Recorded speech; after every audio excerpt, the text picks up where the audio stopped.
video, I'm going to give you a brief description on how the king of the swing will not only get more bat speed out of your hitter, but also more power.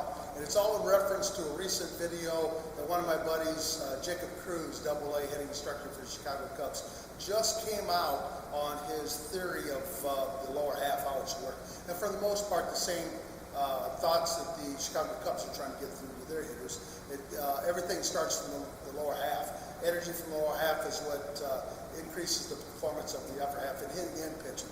So the one thing I'm hoping you get out of this is understanding hitting like pitching is a chain reaction, and it's also a transfer of energy. The more energy that we introduce into the front leg, a good bracing front leg, will cause the hips to rotate faster, which increases bat speed and power. And also in pitching, studies show more velocity. So the one thing, again, come out of this with is understanding it's a transfer of energy. And get everybody to stop squishing the damn bug. My thoughts on the lower half, and give you some ideas of some of the ways that we teach hitting here with the Cubs, all right? So I talked about this in the post. I want to make sure that I keep my knee inside of this foot and I keep my hip inside of this knee. And I talked about I don't want at any point, even when I load, to go back where this knee gets out over this foot or this hip gets out over this knee. And you'll see. Okay, so the first thing that we want to reference is the knee on the inside of the foot and the hip on the inside of the knee. When we talk about these young kids doing it incorrectly, what they do is they just transfer their weight back. And what they're doing is basically coming up to a stacked state where my knee's above my foot and my hip's above my foot, and we're not creating a load on the backside, a true load. So when you place your foot up on top of the trainer, the first thing you'll notice is the top plate moves back. And it's under adjustable spring compression. So if I go back and just stack on my backside, you will not hear the audible reward telling you did it correctly. But as soon as you push it back, you hear that noise. If you understand, if you can see, my knees on the inside, my hips on the inside, that's what we want. That's what helps us create a load so we can transfer that energy we're loading on the backside to the front side. See this every once in a while with some younger youth athletes or hitters. So what ends up happening, if I get over this foot, it's going to be hard for me to get off the backside. I'm either going to jump to get out of it, or I'm going to spin to get out of this position. So again, when I load, I want to make sure I'm staggered on the backside with the weight on my inner thigh and the weight on my inside of my foot. So what Coach Cruz is talking about is a load. He's actually can feel energy inside of his leg and also inside of his foot too, a force. So when you get up on top of the trainer, and remember the noise tells me that I'm doing it correctly. If I don't hear that noise, I don't feel that load. I don't feel that energy on my legs. But as soon as I create that force back that's going to make it click, keeping that knee on the inside, I not only feel it on the inside of my leg and the inside of my ball of my foot, but I also feel it in my glute and my hamstrings, which tells us we're low in the lower half. I want to get off that backside and create drive, create direction with the lower half, and especially with the lower back knee. Okay, so what Coach Cruz is talking about here, creating a drive, creating a direction. When we step up on top of the trainer and get the kids to stay engaged, which means I want to keep my back foot on this as long as possible, what the hitter's going to do is create that direction. He's also going to create a force, a push, to get into that front leg.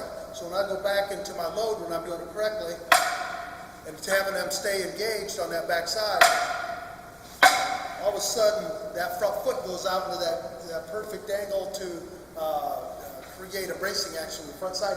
That's going to cause the hips to rotate. And the more energy that we put into that front leg with the correct bracing action, the faster the hips goes, the faster the bat goes, and more power. So here's Albert Pujols, arguably one of the best hitters ever. Notice how he keeps that knee on the inside and the hip on the inside of that knee, and then goes through his push. So he's engaging or loading the backside right here where his knees are starting to go together. Then he creates that little push that's going to transfer that energy to the front side. I want to make sure I'm closing this gap and I'm driving this knee to knee to knee, or not driving it into the ground. What Coach Cruz is talking about when we get a knee-to-knee situation is we're transferring 100% energy and we're releasing that backside to get them hips through. Because if you notice when I'm squashing the bug, the hips never open up 100%, which means this happens. We want them hips 100%. So if we do this correctly and load that backside on the trainer here, listen for the noise, and transfer the energy, which means I'm staying engaged into the front foot hits, that back foot will come forward and it'll be a reaction, not a contraction.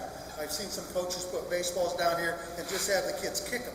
Well, that's a contraction because I'm actually contracting a lot of my muscles in my lower half, where if I do it correctly and I create a force on this backside, all of a sudden that happens naturally. It should be a reaction rather than the contraction. A reaction will increase power and bat speed, and that's obviously what we want. Here's a short clip of Bryce Harper. Notice the load on the backside into the front side, transferring that energy. This is what causes his back foot to come off the ground.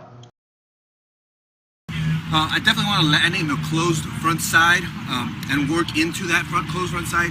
If I create good direction, good energy into that front side, it's going to naturally open. All right. So again, I want to work from the back side into the front side, creating direction before rotation. Okay, remember that. Direction before rotation, which means I'm going to make a linear movement forward, a small linear movement forward before I rotate. So I'll see this. I'll go forward and then I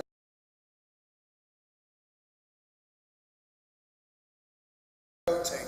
And when we're creating energy off the back side, we put more energy into that front side that will cause the hips to rotate faster, open up 100%, and increase bat speed and power. Again, with the trainer, if I'm just spinning off, if I'm stacking and just spinning off, you don't hear anything at all. But as soon as I create some force on that backside, a true load,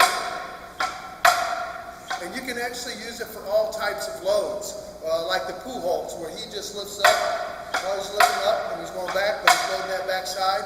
Then we can go to the ones that's maybe a toe tap, where we're toe tapping backward, toe tapping back, and then going forward. Again, I cannot load the backside without hearing that noise on the trainer. It cuts down the time for all hitters to get their the most out of their lower half. Or we can even go to the Donaldsons and Batistas where I'm lifting up. Right here, I can feel that load on that backside. So it works with all different types of hitters, all different types of lower halves. But what it does is it assures you load that backside to create the energy into the front side of that front bracing leg that causes hips to rotate. This is what the lower half is supposed to do. It's a transfer of energy. It's a chain reaction. If we're not utilizing the lower half, our upper half will suffer. The performance won't be as good. So there you got it, the king of the swing. All right, fellas, I hope that helps out. If you have any questions, let me know.